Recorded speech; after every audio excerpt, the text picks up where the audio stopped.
চমৎকার বিশ্লেষণে আপনাদের সবাইকে স্বাগতম। আজ আমরা এমন এক রোমাঞ্চকর যাত্রায় বেরোতে চলেছি, যেটা শুরু হবে একেবারে পৃথিবীর গভীরে থাকা সেই টকবগে ফুটন্ত অগ্নিকুণ্ডের মতো কেন্দ্র থেকে। আর শেষ হবে কোথায় জানেন? সেই সব খনিজ পদার্থে, যা দিয়ে আমাদের এই আধুনিক শহর, এই বিশ্ব তৈরি হয়েছে। মানে ভাবুন তো, লক্ষ লক্ষ বছর ধরে কিভাবে একটা সাধারণ পাথর তৈরি হয়, আর কিভাবে তার ভেতর থেকে আমরা মহামূল্যবান ধাতু বের করে আনি। প্রাচীনকালের সেই ডাইনোসর বা উদ্ভিদ কিভাবে আজকের গাড়ি ঘোড়াকে শক্তি যোগাচ্ছে, এই পুরো ব্যাপারটা আজ আমরা একদম জলের মতো পরিষ্কার করে ফেলব। চলুন শুরু করা যাক। আজ আমরা ঠিক কি নিয়ে কথা বলবো। আমাদের এই যাত্রার 4টে মূল স্টপ বা ধাপ রয়েছে। 1. 3 ধরনের শিলা বা পাথর। 2. খনিজ আর আকরিকের খোঁজ। 3. সংকর ধাতু বা অ্যালয়ের আসল শক্তি। এবং 4. জীবাশ্ম আর জীবাশ্ম জ্বালানি। তো আমাদের প্রথম পর্ব, 3 প্রকার শিলা, ম্যাগমা থেকে মার্বেল পর্যন্ত। দেখুন, পৃথিবীর একদম গভীর থেকেই কিন্তু আগ্নেয় শিলার জন্ম হয়। এই ম্যাগমা আর লাভা শব্দ দুটো আমরা সবাই শুনেছি, তাই না? কিন্তু পার্থক্যটা আসলে কি? খুব সহজ। পৃথিবীর পেটের ভেতর যখন প্রচণ্ড গরমে পাথর গলে টকবক করে ফুটতে থাকে, সেটাই হলো ম্যাগমা। আর এই ম্যাগমা যখন কোনো আগ্নেয়গিরির মুখ বা মাটির ফাটল দিয়ে হুশ করে বাইরে বেরিয়ে আসে, তখন তার নাম হয়ে যায় লাভা। এই লাভা বাইরে এসে ঠান্ডায় জমে যে শক্ত পাথরটা তৈরি করে, সেটাই হলো আগ্নেয়শিলা। ওই যে রেললাইনের ধারে আমরা কালচে রঙের অ্যাব্রোখেব্রো পাথরগুলো দেখি না, ওগুলো কিন্তু আসলে ব্যাসাল্ট নামের এক ধরনের আগ্নেয়শিলা। মানে একসময় ওগুলো ফুটন্ত লাভা ছিল। ভাবা যায়? এবার আগ্নেয় শিলার কথা উঠতেই একটা অদ্ভুত পাথরের কথা মাথায় চলে আসে। পাথরটার নাম পিউমেস, যাকে আমরা অনেকেই ঝামা পাথর বলি। আচ্ছা, আপনাদের কি কখনো মনে প্রশ্ন জেগেছে যে একটা পাথরের গায়ে এত অসংখ্য ছিদ্র থাকে কি করে? মানে অনেকটা স্পঞ্জের মতো দেখতে। এর পেছনের কারণটা কিন্তু রীতিমতো সিনেমার মতো। আসলে ওই ফুটন্ত ম্যাগমার ওপরের দিকে যে ফেনা থাকে, সেটা যখন হঠাৎ করে খুব দ্রুত জমে যায়, তখন ভেতরে আটকে পড়া গ্যাসগুলো প্রচণ্ড বেগে বাইরে বেরিয়ে আসার চেষ্টা করে। ঠিক যেন খুব জোরে ঝাঁকানো কোনো কোল্ড ড্রিঙ্কসের বোতল খোলার মতো অবস্থা। ওই গ্যাসগুলো জোর করে বেরিয়ে আসার সময় পাথরের গায়ে এরকম অসংখ্য ছোট ছোট গর্ত বা নালির সৃষ্টি করে। এভাবেই জন্ম নেয় ছিদ্রযুক্ত হালকা পিউমিস পাথর। এটা কিন্তু বেশ ভালোভাবে বুঝিয়ে দেয় যে এই শিলা তৈরির শুরুর দিকটা কতটা ভয়ানক আর গ্যাসে ভরা ছিল।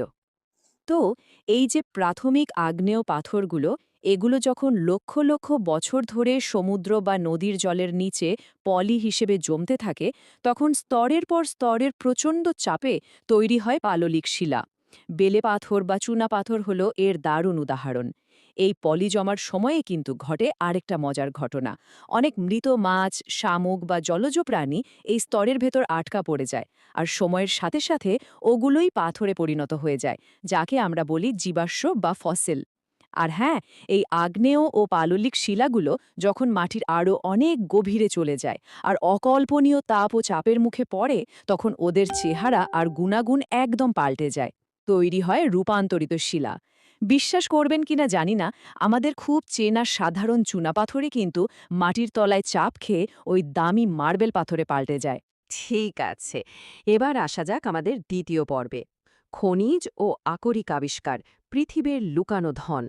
খনিজ সম্পদের দুনিয়াটা বুঝতে হলে বিজ্ঞানের একটা খুব জনপ্রিয় আর দারুণ নিয়ম মাথায় রাখতে হবে। নিয়মটা হলো, সব আকরিকই খনিজ, কিন্তু সব খনিজ আকরিক নয়। ব্যাপারটা একটু খুলে বলি। প্রকৃতিতে ধাতুগুলো একা থাকতে পারে না, তারা অন্য উপাদানের সাথে মিশে যৌগ হিসেবে থাকে। এগুলোই হলো খনিজ। কিন্তু যে নির্দিষ্ট খনিজগুলো থেকে আমরা খুব সহজে আর সবচেয়ে কম খরচে ধাতু বের করে আনতে পারি, শুধুমাত্র সেগুলোকেই বলা হয় আকরিক বা ওর। যেমনটা বলছিলাম, প্রকৃতিতে ধাতুগুলো একদমই একা থাকতে পছন্দ করে না। তারা সব সময় অক্সিজেন বা সালফারের মতো কিছুর সাথে আটকে থাকে। স্ক্রিনের দিকে একটু খেয়াল করুন।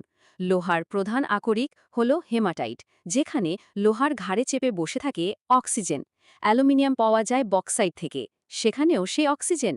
আবার তামার আকরিক কপার গ্ল্যান্সে তামার সাথে আঠার মতো লেগে থাকে সালফার। এই যে অবাঞ্ছিত বা অপ্রয়োজনীয় উপাদানগুলো, এগুলোকে রাসায়নিকভাবে বাদ দিয়ে আসল ধাতুটাকে বের করে আনার জাদুটাই হলো ধাতু নিষ্কাশন। তবে হ্যাঁ, সব ধাতুই কিন্তু এমন মিশুকে হয় না। বেশিরভাগ ধাতু বাতাসের সংস্পর্শে এলে বিক্রিয়া করে ঠিকই, যেমন লোহায় জং ধরে বা তামার ওপর সবুজ ছোপ পড়ে যায়। কিন্তু সোনা সোনা হলো একদম অন্য ধাঁচের ধাতু।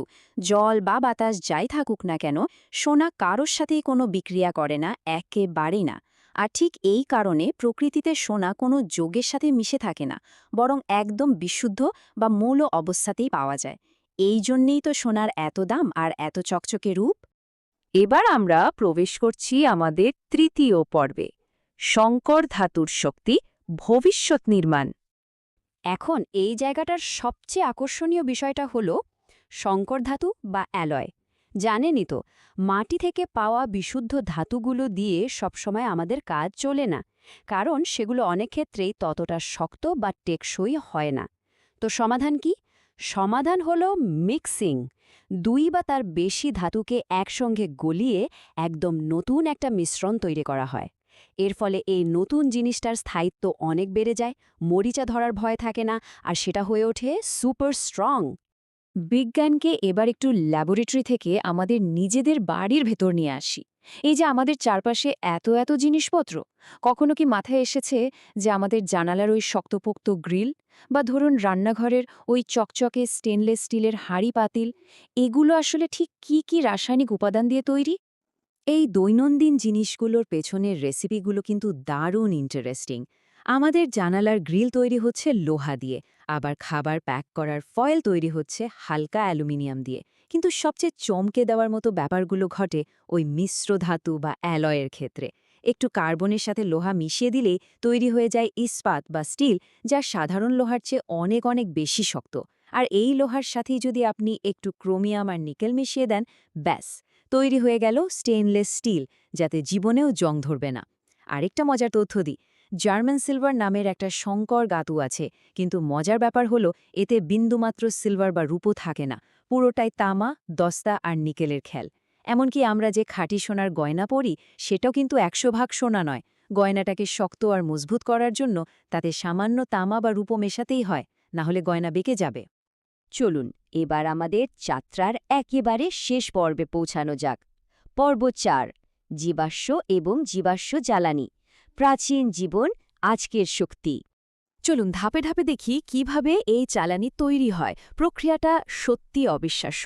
ওই যে মাটির নিচে চাপা পড়ে যাওয়া গাছপালা বা জঙ্গল, সেগুলো কিন্তু রাতারাতি কয়লায় বদলে যায় না।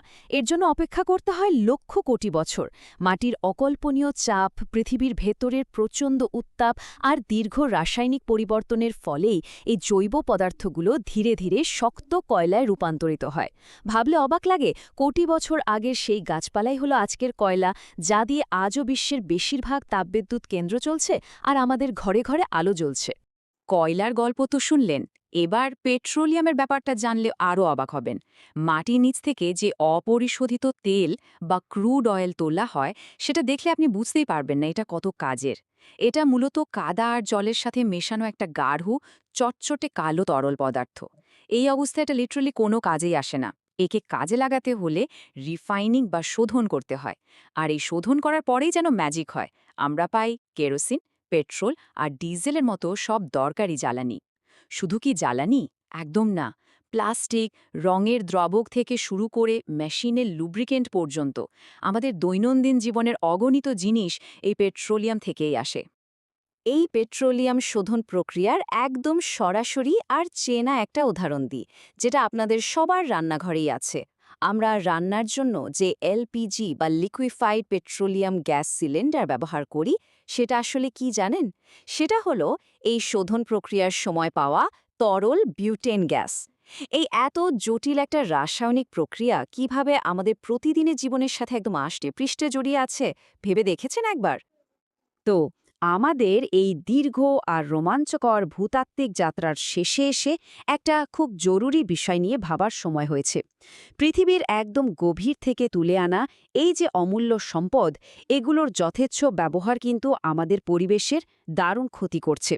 ডিজেল বা কয়লার মতো জ্বালানিগুলো প্রচুর দূষণ ছড়ায়।